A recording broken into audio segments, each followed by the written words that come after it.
क्या? मैं राष्ट्रीय अध्यक्ष।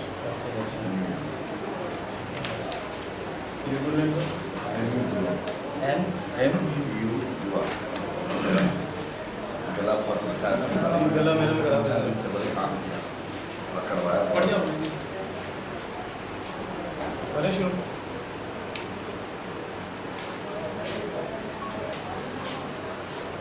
यस दर्शकों, इस समय हमारे बीच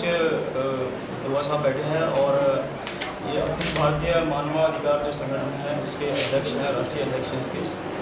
और आज यहाँ पर जो कार्यक्रम आयोजित किया गया बड़ा खास प्रोग्राम है। दुआ साहब, थोड़ा सा सबसे पहले तो हम आपका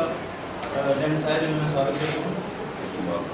सेकंड सर, ये बताइए कि जो आज यहाँ पर जो उद्घाटन हुआ है इस बिल्डिंग का, थोड़ा इसके बारे में बताएं कि ये जो बिल्डिंग का उद्घाटन है इसका क्या उद्देश्य है, क्या रहेगा? तो सबसे पहले तो ये जानना जरूरी है आप लोगों को कि all India human rights association 1987 में बनी थी और 2011 चल रहा है। आज हम 25वां यानी कि सिल्वर जुबली को मना रहे हैं। इस वर्ष में हमने भारत के कई शहरों में, कई जिलों में, खास करके पंजाब में भी हमने कई फंक्शन रखे और अभी हमने होशियारपुर में फंक्शन किया था और इस कड़ी में हमारे कई राज्यों में फंक्शन चल रहे हैं। एक भारत के अंदर जहां मानवाधिकार की ज़रूरत है, भारत सरकार चिंतित है सुप्रीम कोर्ट में जाने के लिए और वहां पे all India human rights association 25 साल के अपने अथक प्रयास से जहां भारत सरकार को झकझोरा है, वहां एजुकेशन के लाइन में भी काफ़ी आगे मानवाधिकार आया है, मिनिस्ट्री काफ़ी आगे आया है।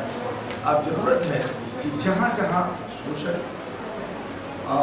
उत्पीड़न हो रहा है, दोहन हो रहा है, लोगों का करप्शंस हो रहे हैं, भ्रष्टाचार की जो सीमाएं नांद रहे हैं लोग,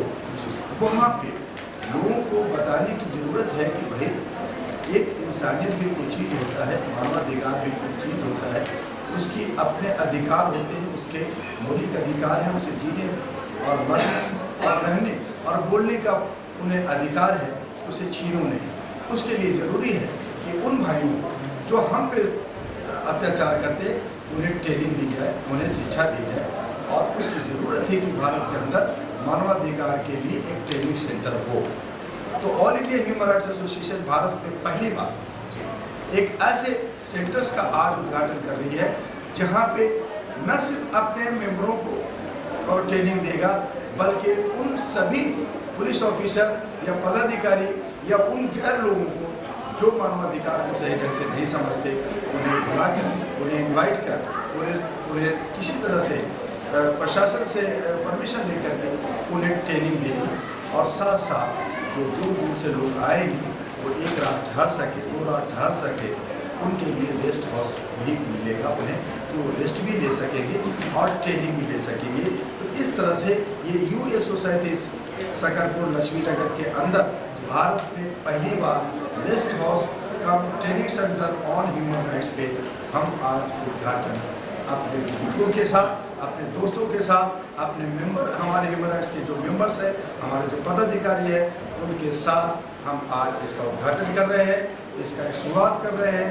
और हम इसी बात का आज खुशी मना रहे हैं, एक मेहनत कर रहे हैं। दोस्त साहब, जैसे कि आपने पूरा विस्तार से बताया, लेकिन इस समय हमारी सबसे बड़ी समस्या है कि जो हमारे संविधान के अंदर जोड़ दिए गए हैं सूचना का अधिकार, हम देखते हैं कि इससे काफ़ी लाभ मिला है, काफ़ी लाभ मिला है। ये दूसरा हमारा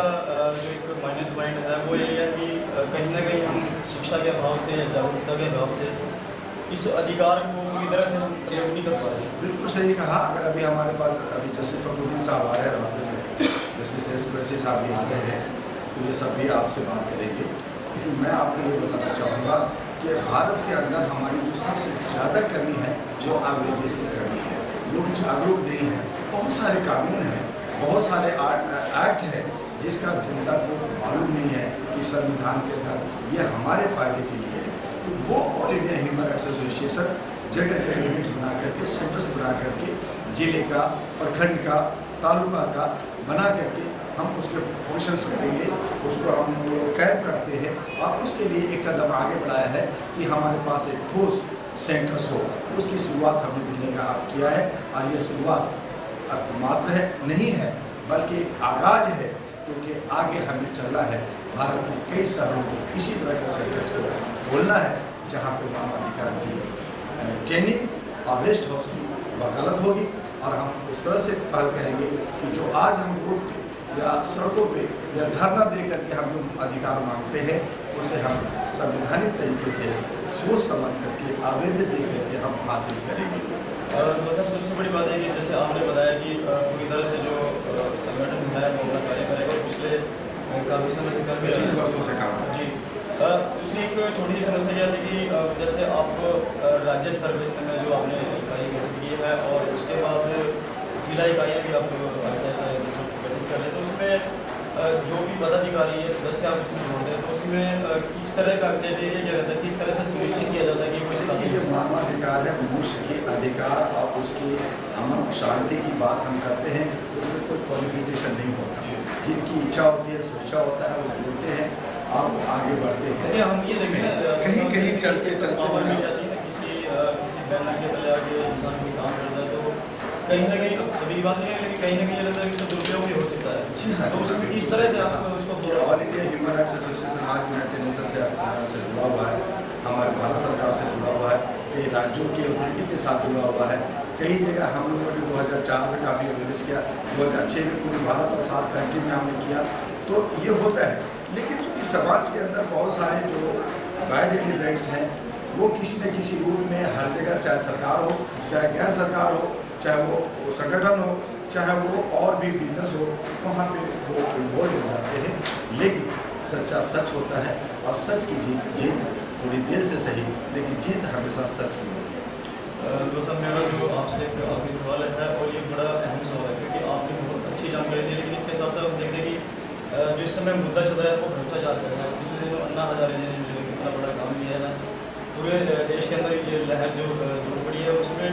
देखते हैं कि एक पढ़ा लिखा वर्ग हमारा बिल्कुल सामने है, तो उसमें इन फ्यूचर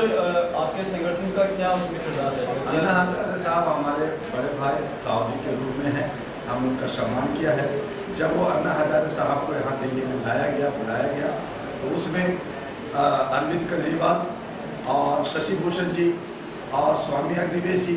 और किरण बेदी का भी हमारे पास भी फ़ोन आया, हमारे पास SMS आया, ईमेल आया कि दुआ जी आप इसमें साथ दीजिए, चूँकि आपके पूरे भारत में 34 राज्यों में आपकी शाखाएँ हैं, लोग हैं। तो हमने बढ़ चढ़ कर 4 दिन में किया।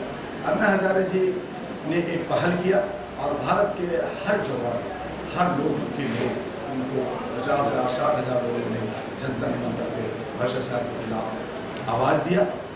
अब आगे जो भी हमारे राजनीतिक या जो और दूसरे बैड एलिमेंट्स हैं, जो भी है, उस मुहिम को तोड़ने की साजिश कर रहे हैं या कुछ बात कर रहे हैं, वो एक अलग बात है।